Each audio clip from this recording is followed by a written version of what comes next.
এই ভিডিও জুড়ে আমরা আসলে যে জিনিসটা দেখার জন্য চেষ্টা করব সেটা হচ্ছে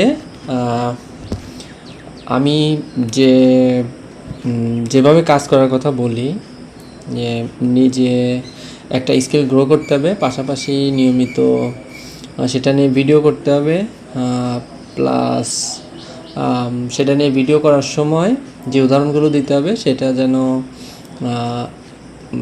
নিজের যে সবজি বাগানটা আছে সেইটা রিলেটেড যে কন্টেন্ট যেন সেইভাবে হয় আর কি। হ্যাঁ, যদি মনে করেন আপনি ডিজিটাল মার্কেটিংয়ের কাজ করতেছেন, তো তখন আপনি একটা অর্গানিক ফার্মিংটাকে হয়তো বুস্ট করার জন্য ট্রাই করতেছেন অর্গানিকভাবে। তো সেইখানে কিভাবে অর্গানিকভাবে বুস্ট করা যায় তার জন্য আপনি থাম্বনেইল বানানোটা, তারপরে ক্যাপকাট দিয়ে ভিডিও এডিটিং করাটা, এই যে বা পোস্ট লেখাটা, আমি সাধারণত মানুষকে বলি যে চ্যাটজিপিটিটাকে অ্যাভয়েড করে নিজের মতো করে লিখতে।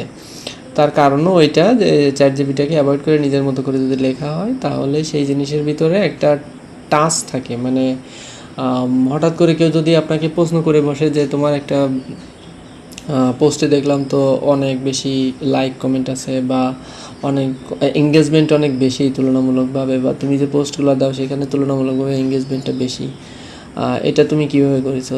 তো সেটা যদি চ্যাটজিপিটিতে লেখা থাকে তখন আপনার মনে হবে যে এটা তো আমি করি নাই, চ্যাটজিপিটি করেছে। তো ওই মানুষটা কিন্তু তখন চ্যাটজিপিটি যদি ট্রাই করে, চ্যাটজিপিটি দিয়ে কাজ কিন্তু পারফেক্ট হয় না। যারা আসলে খুব ভালো মানের মার্কেটার তারা অন্তত চ্যাটজিপিটিটাকে খুব একটা প্রিফার করে না, বলে নিজের মতো করে যা হয় সেটা লেখো। সেটাকে তুমি চ্যাটজিপিটিটা দিয়ে অনেক বেশি সুন্দর করে লিখতে পারো, কিন্তু চ্যাটজিপিটি তোমাকে যেটা দেবে সেই জিনিসটা তুমি পোস্ট করে দিবা, এটা আসলে খুব একটা লজিক্যাল কোনো কিছু না। এঙ্গেজমেন্টের কথা যদি আমরা চিন্তা করি তাহলে এটা খুব একটা কাজের না। যাই হোক, তো আমার কথা শুনে বা আমি আমার ওই ভিডিওটা দেখার পরে একজন ওইভাবে চেষ্টা করতেছিলেন। উনি যে লাস্ট প্রায় এক সপ্তাহের মতো মানে মেবি উনি চেষ্টা করতেছেন। তো আমার মনে হলো যে ওনার একটা রিভিউ দেওয়া দরকার। রিভিউটা দিলে হয়তো ওনার নিজেরও উপকার হবে। তখন মনে হলো যে আমি আসলে রেকর্ডটা করে ফেলি, তাহলে অনেকেই যদি চেষ্টা করে তারা তখন এই ভিডিওটাকে একটা গাইডলাইন হিসেবে নিতে পারবে। তো যেহেতু আমি বলি যে আমি লিঙ্কডইনটাকে বেশি অ্যাক্টিভ থাকি, অন্যান্য যদি কোথাও আপনি সোশ্যাল মিডিয়াতে প্রশ্ন করেন আমি সেখানেও ট্রাই করি উত্তর দেওয়ার, তবে লিঙ্কডইনে বেশি অ্যাক্টিভ থাকি। সেইখানে ওনার প্রোফাইল আছে, আমি সেইখানে একটু দেখতেছি যে উনি আসলে কীভাবে চেষ্টা করতেছেন বা সেইখানে কোনো ধরনের কোনো ইমপ্রুভমেন্ট করার সুযোগ আছে কি না। তো এই হচ্ছে ওনার পোস্ট। একটা পোস্ট হচ্ছে এমন যে এখানে উনি বলছিলেন যে আগামী 3 মাসের মতো উনি নিজেও আসলে ক্যাপকাট দিয়ে ভিডিও এডিট করা, তারপরে থাম্বনেইলের কাজ করা, এগুলো শেখার জন্য চেষ্টা করতেছেন। এখনও একেবারে ইনিশিয়াল লেভেলে, ঠিক আছে। মানে এই ভিডিওটা দিয়েছেন উনি জাস্ট 4 দিন আগে। আমার মনে হলো যে 4 দিনে যেহেতু উনি নিয়মিত ভিডিওটা দিচ্ছেন তাহলে আমার উচিত এখনই ওনাকে সংশোধন করে দেওয়া, তাহলে ওনার জন্য ভালো হবে। তো ওনার দেখেন টার্গেট হচ্ছে এমন যে 3 মাস ধরে উনি একটা সবজি বাগান তৈরি করতে চাচ্ছেন। 3 মাসের ভিতরে প্রতিদিন সেখানে 2 ধরনের বা মানে প্রত্যেকটা ধরনের 5টা করে সবজির বীজ উনি লাগাবেন, তার জন্য উনি চেষ্টা করতেছেন। তো আমরা যদি তার এইখানে হ্যাঁ এই যে পোস্টের আন্ডারে উনি ইয়েগুলো দেওয়া শুরু করছেন। পুঁইশাক বাড়িতে এনে মাটিতে সামান্য জল দিয়ে কয়েকদিন পর গাছ বেঁচে যাবে, উন্নত মানের বীজ। আসলে এটা কিন্তু একটা গতানুগতিক লেখা হয়ে গেছে, ঠিক আছে। গতানুগতিক লেখা আসলে কেমন সেটা হচ্ছে এই যে গাছটা উনি কোন জায়গা থেকে ম্যানেজ করছেন, দেখি এখানেও কি একই লেখা।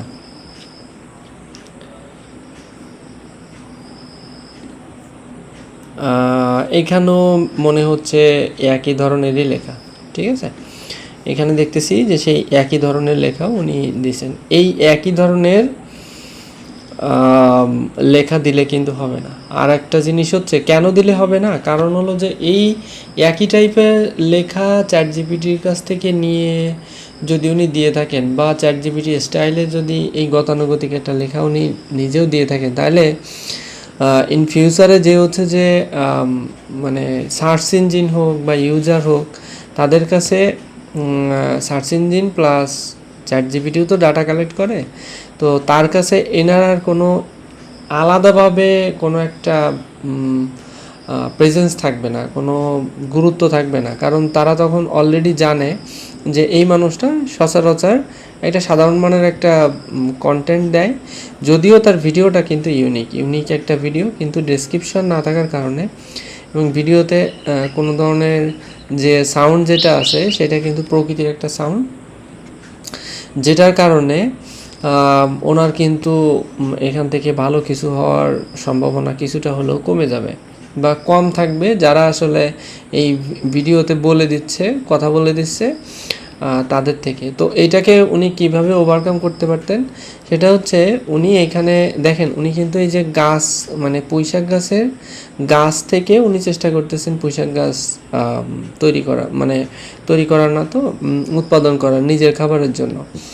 তো এখন এটা কিন্তু একটা কিছুটা হলো ইউনিক কোন পার্সপেক্টিভে, সেটা হচ্ছে সাধারণ মানুষ কিন্তু পুঁইশাকের বীজ নিয়ে আসে এবং উনি কিন্তু এখানে বীজের কথাই বলছেন।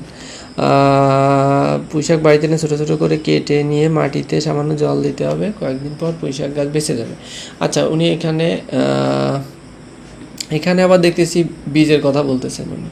তো এই টোটাল লেখাটা যদি বীজের কথা না হয়ে কিভাবে কাটতে হবে, ছোট ছোট করে কাটার কথা উনি বলে দিয়েছেন, তারপরে কোন জায়গা থেকে উনি সংগ্রহ করছিলেন, তারপরে মাথার দিকে যে পুঁইয়ের মাথার দিকে যে ডগা যেটা থাকে সেইটা দিয়ে আসলে এইভাবে যদি কেউ কেটে লাগায় দেয় তাহলে হবে কি না, এগুলো নিয়ে যদি উনি একটু একটা বড় সড়ো আকারের একটা 200-250 ওয়ার্ডের একটা আর্টিকেল লিখে যদি এখানে দিতেন, বর্ণনাটা দিতেন এই ভিডিও কন্টেন্ট রিলেটেড, তাহলে কিন্তু এটা আরও বেশি এঙ্গেজিং হতো। ঠিক আছে, এঙ্গেজমেন্টটা কিছুটা হলেও বাড়তো এবং সার্চ ইঞ্জিন বলেন, ইউটিউব নিজে বলেন, তখন এই জিনিসটাকে আলাদাভাবে প্রায়োরিটি দিয়ে দেখা শুরু করতো। আর একটা জিনিস দেখেন, এখানে আমি বলছিলাম নিজের সবজি নিজে উৎপাদন করাটা বর্তমান সময়ের জন্য খুবই খুবই দরকার। এটা আমি সবসময় বলি যে নিজের সবজি মানে এটা হচ্ছে যে একটা দেশ যদি সামনের দিকে আগায় যেতে চায় তাহলে সবাই টাকা ইনকাম করবে কিন্তু কেউই উৎপাদন করবে না। মানে টাকা ইনকামের ওয়ে হচ্ছে কোনো উৎপাদন থ্রু না, মানে ব্যাপারটা এমন যে মনে করেন আমি হচ্ছে যে কন্টেন্ট স্ট্র্যাটেজিস্ট হিসাবে কাজ করতেছি, আমার ইনকামটা কিন্তু উৎপাদনমুখী না। উৎপাদনমুখী বলতে আমি বোঝাতে চাচ্ছি এমন যে আমি যে খাবারটা খাই সেই খাবার কিন্তু আমি উৎপাদন করি না। ঠিক আছে, তো আমি যে সার্ভিস দিচ্ছি সেই সার্ভিস দিয়ে হয়তো অনেক টাকা আসে কিন্তু সেটা উৎপাদনমুখী না। তো উৎপাদনমুখী না হলে একটা অসুবিধা হয়, সেটা হচ্ছে আমি যেটা তখন খাবার হিসেবে গ্রহণ করতে যাব সেটার প্রাইস অনেক বেড়ে যায়। তার কারণ হলো যে সবাই যদি অন্য কোনোভাবে ইনকাম করার জন্য চেষ্টা করে, উৎপাদন না করে, আমরা যেটা খাবার হিসেবে গ্রহণ করি সেটাকে উৎপাদন না করে, তখন আসলে টোটাল কান্ট্রিতে ওই খাবারের প্রাইস অনেক বেড়ে যায়। তো এই জন্য আমি যেটা বলি, যেহেতু গাছের এক্সট্রা কোনো ধরনের কোনো পরিচর্যা নেওয়া লাগে না, তো আপনি শুধু চিন্তা করেন যে আমাদের দেশে যে 18 কোটি মানুষ আছে, সে 18 কোটি মানুষ যদি এমনভাবে চিন্তা করে যে আমরা প্রত্যেক মাসে বা প্রত্যেক সপ্তাহে 300 টাকা শুধুমাত্র বীজ কিনবো, যে কোনো ধরনের বীজ হতে পারে এটা, বা একটা তালিকা করে নিতে পারেন। আমার যেমন 18 ধরনের একটা তালিকা আছে, আমার সবজির একটা তালিকা আছে, আমি সেই বীজ কিনে নিয়ে আসি একটা দোকান থেকে। আমি যে বলি যে আমারে প্রত্যেকটা ধরনের থেকে আপনি ম্যাক্সিমাম 10 টাকার আপনি হচ্ছে বীজ দেবেন, এর বেশি আপনি দিবেন না। 10 টাকার বা 20 টাকার যে বলি, যে এর বেশি আপনি দিবেন না। সব মিলায় আমার খরচ আসে ওরকম 400 টাকার কাছাকাছি আসে। তো এবার আমি ওইটা জাস্ট এনে আমি আমার একটা জায়গা আছে সেখানে আমি জাস্ট ছড়াই দিয়ে রাখি, আর কিছুই করি না। আর হচ্ছে সন্ধ্যার সময় একবার করে জল দিই। এতটুকুতেই কিন্তু সেখানে যে কুমড়ো গাছ হয়েছে বা অন্যান্য যে সবজি গাছগুলো হওয়ার জন্য চেষ্টা করতেছে এখন সেখানে, তো সেটা আমার কাছে মনে হয়েছে যে এটা একটা আনবিলিভেবল জিনিস। মানে আমাদের জলবায়ু এতটা ভালো আমি জানতাম, কিন্তু আমি যতটা ভালো জানতাম সেটা তার থেকেও বেশি মানে আশ্চর্য করে দেওয়ার মতো। আপনারা ট্রাই করে দেখেন, আপনিও মানে আপনার মনে হবে যে কেন করি নাই এতদিন ধরে। তো আপনি শুধু চিন্তা করেন যে দেশের সবাই মিলে যদি এইভাবে চেষ্টা করে, তখন কিন্তু সবজির দাম আসলে কমে যায়। মানে বাজারে যে যখন বলা হয় যে 1 কেজি মিষ্টি কুমড়ার দাম 40 টাকা বা 20 টাকা, তখন আপনার মাথা করে হয়ে যায় যে সবজির দাম এত কেন। কিন্তু আপনি কখনোই চেষ্টা করে দেখেননি যে একটা মিষ্টি কুমড়া আমি আমারটা আমিই উৎপাদন করব। এভাবে একটু চেষ্টা করে দেখেন, ভালো হবে। যাই হোক, তো এই যে আমি এইভাবে লিখছি যে এইভাবে পুঁইশাক গাছ লাগানো যায়, জানা ছিল না। যাই হোক, যদি বেঁচে থাকে তাহলে মাসখানেক পরে ভিডিও দিও, তাহলে আমিও এইভাবে লাগাবো। এখন এনার আসলে যেটা উচিত ছিল, আমার এই পোস্টের নিচে অবশ্যই একটা কমেন্ট করা। যেহেতু ওনার একটা নোটিফিকেশান যাওয়ার কথা এখান থেকে, তাহলে অবশ্যই একটা উনি আমাকে একটা দিতে, মানে কমেন্টে একটা রিপ্লাই দেওয়ার যে হ্যাঁ আমি অবশ্যই চেষ্টা করব। তারপরে ওনার এটাকে মাথায় রেখে 2 মাস বা 2.5 মাস পরে যখন গাছগুলা ভালো হোক খারাপ হোক মারা যাক যেটাই হোক না কেন, ওনার উচিত ওই সময় একটা ভিডিও তৈরি করে আমাকে এই কমেন্টের নিচে আবার নতুন করে একটা রিপ্লাই দিয়ে সেখানে বলা যে আমি এইভাবে গাছটা একটা আপডেট এখানে আছে, আপনি চাইলে কিন্তু দেখতে পারেন। এইভাবেই কিন্তু একটা এঙ্গেজমেন্ট তৈরি হয়। এভাবেই যে কাস্টমারগুলো আসে বা যে সাবস্ক্রাইবারগুলো আসে, তখন তারাই হচ্ছে আপনার একজন লয়াল কাস্টমার। আমি একটা জিনিস আপনাকে দেখাতে পারি, সেটা হচ্ছে আমি অন্য কোনো একটা ভিডিওতে হয়তো দেখাইছিলাম। এটা হলো আমি যদি এখন এখানে লিখি নীল পাতিল, ইনার স্টাইলটা আপনি যদি ফলো করতে পারেন, তাহলে আপনার আর অ্যাটলিস্ট নিয়ে চিন্তা করা লাগবে না, মার্কেটিং কী জিনিস এটা নিয়ে আপনার অ্যাটলিস্ট চিন্তা করা লাগবে না। দেখেন, আমি এখান থেকে মেবি উনি এখানে এটা ফলো করছেন, উনি এখন আর ইউটিউবে খুব একটা আগের মতো অ্যাক্টিভ আমি দেখি না। দেখেন, প্রত্যেকটা কমেন্টের রিপ্লাই আছে একেবারে। এখানে কতগুলো কমেন্ট, যতগুলো কমেন্টই হোক না, 24টা কমেন্ট, তার মানে এখানে জাস্ট 10টারও নিচে হয়তো কমেন্ট থাকতে পারে। আলটিমেটলি ইউজারের কমেন্ট থাকতে পারে 10 থেকে 11টার মতো। এবং উনি যেটা করছেন, প্রত্যেকটা কমেন্টে যেহেতু একটা করে রিপ্লাই দিয়েছেন, তো এইখানে দেখেন ফাইনালি দেখাচ্ছে 24টা কমেন্ট। আমরা যদি এটা কাউন্ট করি 1 2 3 4 5 6 7 8 9 10 11 12টা হচ্ছে টোটাল কমেন্ট। কিন্তু কিভাবে এটা 24টা হয়ে গেছে, সেটা হচ্ছে উনি প্রত্যেকটাতেই রিপ্লাই দিয়েছেন, একেবারে প্রত্যেকটাতেই রিপ্লাই দিয়েছেন। তখন এখানে ফাইনালি দেখাচ্ছে 24টা কমেন্ট। এতে আসলে সুবিধা হয়েছে যেটা, কমেন্টের সংখ্যা বাড়লো, এটা একটা জিনিস। আর একটা জিনিস হয়েছে, সেটা হচ্ছে এই প্রত্যেকটা মানুষের সাথে ওনার কিন্তু একটা আলাদা ধরনের এঙ্গেজমেন্ট তৈরি হয়েছে। যে যখনই দেখবেন যে কোনো একটা জায়গায় আপনি কমেন্ট করতেছেন এবং সেই মানুষটা আপনাকে উত্তর দিচ্ছে, তখন তার সাথে আপনার কিন্তু একটা আলাদা ধরনের একটা এঙ্গেজমেন্ট তৈরি হয়, একটা মানসিক একটা এঙ্গেজমেন্ট তৈরি হয় যে না, হ্যাঁ, এই মানুষটাকে আমি বলতে পারি, একটা জিনিস আমি জানতে চাইতে পারি। তো এইভাবে যদি আপনি সামনের দিকে আগাইতে পারেন, তখন আপনার জন্য একটা আপনি নিজেকে তখন একটা ফোরামের মতো করে চিন্তা করতে পারবেন যে আমি হচ্ছে একটা রিসোর্স, একটা বড় ধরনের রিসোর্স, এই টপিকের উপরে আমি একটা বড়সড় ধরনের রিসোর্স। কেউ যদি এটা সম্বন্ধে জানতে চায়, তখন প্রথমেই মনে আসবে যে না, ওই মানুষটার কাছে আমি জিজ্ঞেস করি, ওই মানুষটা আমাকে একটা সুন্দর ধরনের এটার একটা উত্তর আমাকে কিন্তু দিবে। আর আরেকটা জিনিস এখানে হবে, সেটা হচ্ছে যে এইভাবে আপনি যদি সামনের দিকে আগান, তখনই হচ্ছে যে আপনি একটা ডোমিনেটিং একটা ব্র্যান্ড টাইপের তৈরি হবেন, একটা ফোরাম টাইপের তৈরি হবেন, এবং একটা রিসোর্স হিসেবে যখন নিজেরে প্রতিষ্ঠিত করতে পারবেন, তখনই হচ্ছে ক্লায়েন্টের নিয়ে আপনার কিন্তু চিন্তা করা লাগবে না। মানে এনপি ডিজিটাল যে কত বড়, ওনার এটা মেইন ছিল। আমি আসলে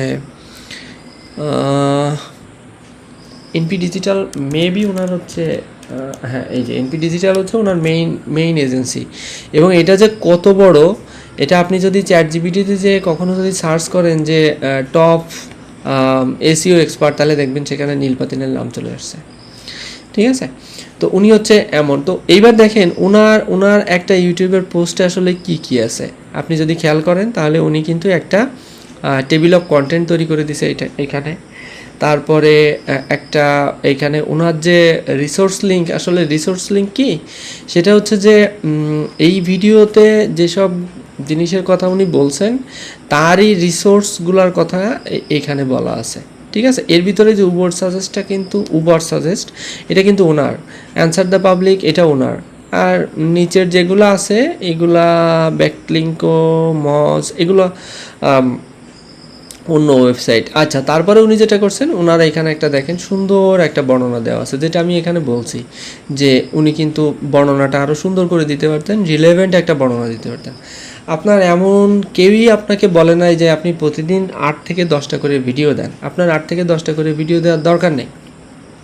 আপনি দিনে বা সপ্তাহে 3 থেকে 4টা করে ভিডিও দেন, রেগুলার থাকেন, আর কিছু করা লাগবে না। এবং যে ভিডিওগুলো দিচ্ছেন সেটা খুব সুন্দর করে অর্গানাইজ করে দেন। আপনি কখনোই এমনভাবে চিন্তা করবেন না যে আমি এখন ভিডিওগুলোকে পোস্ট করি, তারপরে যে আমি আমার মতো করে ডেসক্রিপশন লিখবেন। এইটা মানে আপনি যে করবেন এটার পসিবিলিটি খুবই কম। তার কারণ হচ্ছে যে সাধারণত আমাদের যেটা হয় সেটা হলো একবার ভিডিও পাবলিশ হয়ে যাওয়ার পরে সেটাতে আমার মানে সময় দেওয়া সাধারণত হয় না। আচ্ছা, এবার আপনার মাথায় আসতে পারে যে না, আমি আসলে কন্টেন্ট আমি আমার মতো করে দিব, আমার মিলিয়ন মিলিয়ন ভিউ লাগবে, তো আমার এত সময় নেই। ভিউ দিয়ে আসলে কিছু হয় না। ঠিক আছে, ভিউ থেকে আপনার বেশি যে জিনিসটা জরুরি সেটা হচ্ছে ওয়াচ টাইম।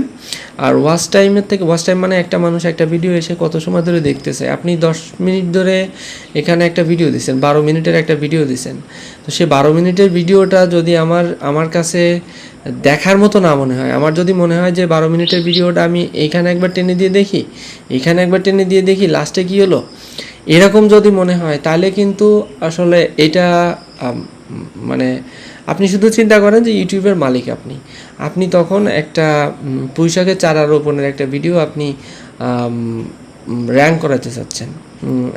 যে পুঁইশাকের চারা রোপণ এটা নিয়ে লিখে যদি আমরা সার্চ করি, তাহলে আমরা দেখব যে এখানে কিওয়ার্ডটা কিন্তু আছে। ঠিক আছে, যে পুঁইশাকের, আমরা একটু দেখি এখানে যে আসলে এটা কিওয়ার্ড হিসেবে আছে কিনা, মানে মানুষ আসলেই সার্চ করে কিনা। পুঁইশাকের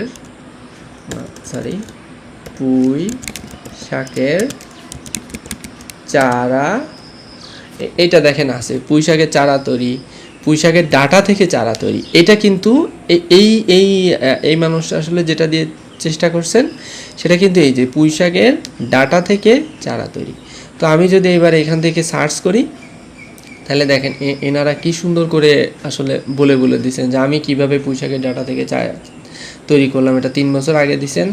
এইটাতে আবার দেখেন কি পরিমাণে মানে আসছে আর কি, ভিউ হয়েছে, এটা যে কিভাবে বীজ ছাড়া পুঁইশাকের চারা তৈরি করবেন।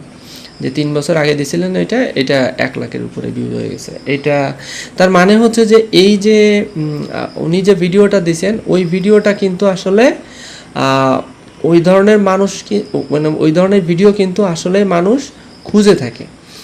এবার একটা জিনিস আপনি দেখেন, সেটা হচ্ছে এই ধরনের যে এই ভিডিওগুলা কিন্তু তুলনামূলকভাবে কম। ঠিক আছে, দেখেন এইখানে হঠাৎ করে চলে আসছে, এইটাতে কি আসছে সবগুলাই দেখতেছি মোটামুটি। আবার এখানে আছে মুখী কচু চাষ, এখানে আবার একটা চলে আসছে হাইড্রোপনিকে চাষ, এটা আবার একটা আলাদা জিনিস। এটা আবার বরবটি, এটা আবার আলাদা জিনিস। তো তার মানে হলো যে এইভাবে যদি উনি যদি এই ভিডিওটাকে, ওনার যে ভিডিওটা যেটা ছিল সেই ভিডিওটাকে যদি উনি মোটামুটি একটু অর্গানাইজ করে ভিডিওটা দিতে পারতেন, তাহলে এর কিন্তু একটা ভালো মানে যেহেতু সার্চ ভলিউম আছে সেহেতু এইখানে একটা ভালো কিছু করার কিন্তু একটা সম্ভাবনা তৈরি হতো। আচ্ছা, এবার হচ্ছে যে এই ভিডিওতে কোনো ধরনের কোনো থাম্বনেইল নেই। ঠিক আছে, যেটা উচিত ছিল ওনার এটাতে অবশ্যই একটা থাম্বনেইল দেওয়া। তো এখানে তাহলে আমরা যদি দেখি ওনার এখন কি করতে হবে, ডেসক্রিপশনটা সুন্দর করতে হবে, থাম্বনেইলটা রেডি করতে হবে, এই যে কমেন্টগুলো আসতেছে সেই কমেন্টের রিপ্লাই দিতে হবে। এটা হচ্ছে ওনার একেবারে ম্যান্ডেটরি একটা কাজ। আচ্ছা, এইবার এইখানে যে ভিডিওটা লিখছে মানে ডেসক্রিপশনটা দিয়েছেন এইটা ওনার চেঞ্জ করতে হবে এবং এটাও আরও সুন্দর করে লিখতে হবে। যেহেতু এটা আমি এখানে দেখি, আমি যদি এখানে কোনো কমেন্ট করে থাকি, হ্যাঁ, তাহলে যেহেতু এডিট অপশন আছে, তার মানে উনিও যদি এখানে যান ওনার প্রোফাইল থেকে, তাহলে ওনার এখানেও এডিট অপশন পেয়ে যাওয়ার কথা। এবার আপনার যদি কখনো মনে হয় যে আপনি মনে করেন এত কিছু করতেছেন, তো এত কিছু করার পরে কেউ যদি আপনার এমন একটু রিভিউ করে দিত, তাহলে আপনার জন্য ভালো হতো। তাহলে আপনি একটা কাজ করতে পারেন, সেটা হচ্ছে এই ওয়েবসাইটে আসতে পারেন। এই ওয়েবসাইটে আসার পর আপনি আপনার এখানে সাইন আপ করে নিলেন। সাইন আপ করে রাখার পর হচ্ছে পোস্ট যদি করে দেন, তাহলে আমি দিনে চেষ্টা করি অন্তত একবার হলেও এখানে এই ওয়েবসাইটটাতে আসার, এবং এসে আমি চেষ্টা করব আপনার প্রোফাইলে যে বা যে ভিডিওটা দিয়েছেন বা কমেন্টটা যদি দিয়ে থাকেন, সেটাকে অ্যানালাইসিস করে আমি আমার মতো করে উত্তর দেওয়া। তাহলে আপনারা যদি কখনো ভিডিও দেন, কখনোই কাজগুলোকে ফেলে রাখবেন না, আর একটু চেষ্টা করে নেবেন ভিডিও দেওয়ার আগে যে আমি যে ভিডিওটা দিচ্ছি সেটা কি একটা ভালো কিওয়ার্ড যদি হয়, তাহলে টাইটেলগুলোকে একটু সুন্দর করে সাজায় নিলেন, নিয়ে যেটাতে ইউটিউব, যেহেতু আমরা ইউটিউবটাকে বেশি ফোকাস করতেছি, তো ইউটিউব আসলে যেটাকে অলরেডি ফোকাস করে র্যাঙ্ক দিছে, সেইটা অনুযায়ী আপনার ভিডিওটাকে এডিট করে খুব সুন্দর করে তার থেকে বেটার করা। হ্যাঁ, এইখানে নীলপাতিরের একটা ভিডিওর ভিতরে দেখেন একটা ওয়েবসাইটের আছে backlinko.com। ব্যাকলিঙ্কো হচ্ছে যে ব্রায়ান ডিনের, হ্যাঁ, ব্রায়ান ডিনের। তো আসলে কি ওনার নাম ব্রায়ান ডিন? ব্যাকলিঙ্কো আমি আসলে ভুল করতেছি কিনা একটু দেখেন। ব্রায়ান ডিন, মেবি বানানটা এরকম, হ্যাঁ ব্রায়ান ডিন, ঠিক আছে, মানে ইনফরমেশন ভুল ছিল না।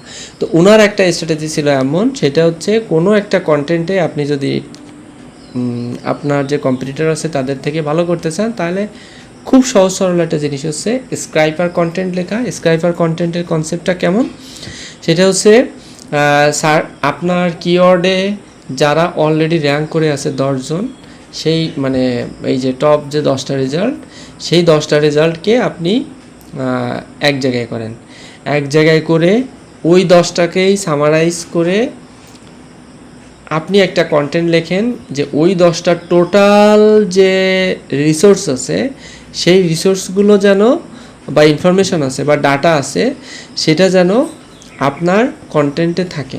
এইবার আপনি পাশাপাশি আরেকটা জিনিস এনশিওর করবেন, সেটা যেন ওই কন্টেন্টগুলো থেকেও আপনি নতুন, মানে ওই কন্টেন্টে যত ধরনের ইনফরমেশান আছে সেই 10টাকে আপনি এক জায়গায় করে নিয়ে আসলেন, এনে আপনি একটা নতুন কন্টেন্ট তৈরি করলেন।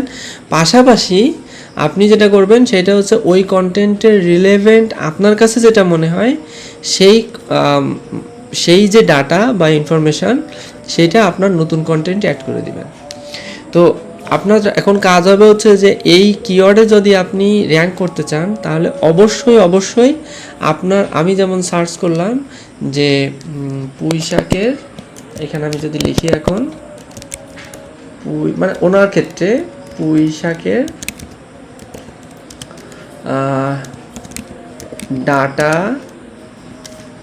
ডাটা থেকে চারা, এটা হচ্ছে ওনার মেইন কিওয়ার্ড। এইটা লিখে উনি প্রথমে সার্চ দিবেন। সার্চ দেওয়ার পর এই যে রেজাল্টগুলো শো করবে, ইন্টারনেটের সমস্যার কারণে বোধহয় একটু আসতে দেরি হচ্ছে।